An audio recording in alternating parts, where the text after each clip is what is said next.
Hello, I'm Margot Politis. Welcome to Study English, IELTS preparation. Today we're going to talk about businesses and different ways to discuss economic information. We're going to listen to an interview with the head of a large clothing company. Then we're going to look at how he describes the success of his company. Here's Derek O'Neill. Well, we've said before that we've had consistent growth over the last 4 to 5 years. We've delivered EPS growth in excess of 20% over the last 3 years. Growing earnings at 25, 30, 35% forever becomes impossible. I think we end up owning US GDP in about 2023 with 25% growth. We've registered that 15% is our plan, and we think that's a good target. We're very happy with our level of sales. We grew sales in the US in girls wear at 50%, and we think that's a fantastic performance. So we'll stand by those numbers. We've had solid momentum in that market for 4 or 5 years, and we expect that momentum's going to continue. Okay, so today we're going to look at the language of description, particularly describing economic information. In formal academic writing, it's important to use impersonal, objective language when describing things. Notice that in the interview, Derek O'Neill often begins his sentences with we've, short for we have. Using phrases like I've or we've is very common in spoken English. Well, we've said before that we've had consistent growth over the last 4 to 5 years. We've delivered EPS growth in excess of 20% over the last 3 years. He says we've had consistent growth. We've delivered growth in excess of 20%. We've had solid momentum in that market. How would you turn these sentences into more formal descriptions? Take the first sentence. We've had consistent growth. Generally, the first person forms of I and we are not used in more formal writing or when describing economic data. We'd use an objective form. There is, there are, there has been, or there will be. So we've had consistent growth becomes there has been consistent growth. Look at this one. We've delivered growth of 20%. That becomes there has been growth of 20%. Now listen to him again. We've had solid momentum in that market for 4 or 5 years, and we expect that momentum's going to continue. He said, we've had solid momentum. We expect that momentum is going to continue. We've had, we expect. How could you write that information in a formal way? We've had solid momentum.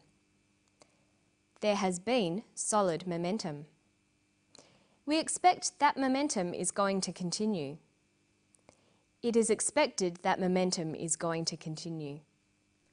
So looking for the use of the first person is a good way to tell whether someone is discussing information in a formal or informal way.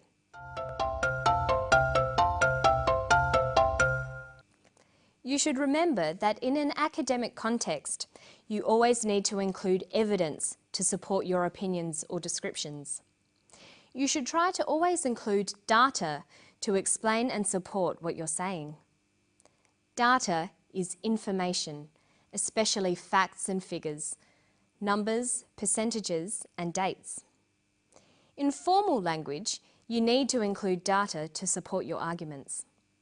Listen to the data Derek uses. We've delivered EPS growth in excess of 20% over the last 3 years. Growing earnings at 25, 30, 35% forever becomes impossible. I think we end up owning US GDP in about 2023 with 25% growth. We've registered that 15% is our plan, and we think that's a good target. He mentions a variety of facts and numbers, but he also describes how the data has changed. That is, the degree or type of change. To describe data, there is a variety of word choices. You can use both adjectives and adverbs, words that describe. Of course, adjectives describe things and adverbs describe actions. so you'll need both nouns and verbs for your descriptions. For example, you might use nouns like the rise, the increase, or the growth. Listen to Derek again. Well, we've said before that we've had consistent growth over the last 4 to 5 years. They've had consistent growth. He uses an adjective, consistent, with a noun, growth. Let's look at a table. To describe numbers going up, we can use nouns like the rise, the increase, or the growth. And to describe numbers going down, we can use the drop or the decrease. Then we've got adjectives to describe those nouns, like rapid, slow, slight, dramatic, sudden, or consistent. And we can put these together. A sudden rise, a slight decrease, a sudden drop, a consistent growth. But there's another way of describing these changes. We can use verbs and adverbs. Many nouns like the rise, the increase, the growth can be used as verbs. To rise, to increase, to grow, to drop, to decrease. And many adjectives can become adverbs.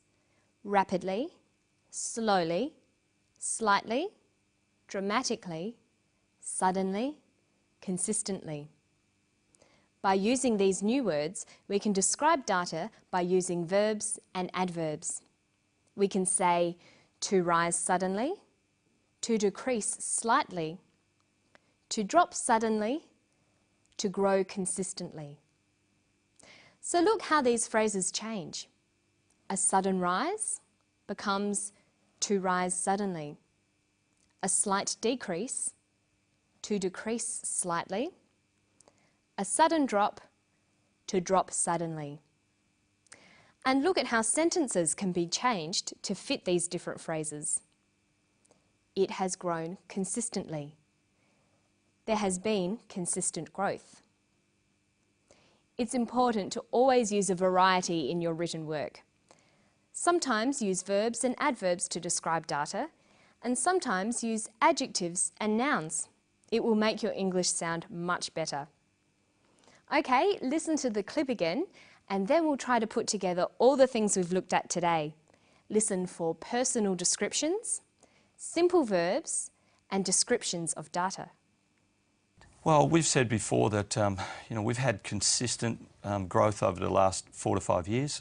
We've delivered EPS growth in excess of 20% over the last 3 years. We've registered that 15% is our plan, and we think that's a good target. We're very happy with our level of sales. We grew sales in the US in girls wear at 50%, and we think that's a fantastic performance.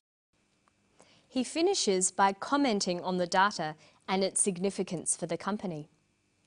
Okay, let's go back over the steps we've looked at today. When you're making an argument, it's important to support your case. You must include data or facts. Make sure you discuss this data. Use objective, impersonal language. Describe changes to data by using a variety of noun, adjective, and verb, adverb combinations.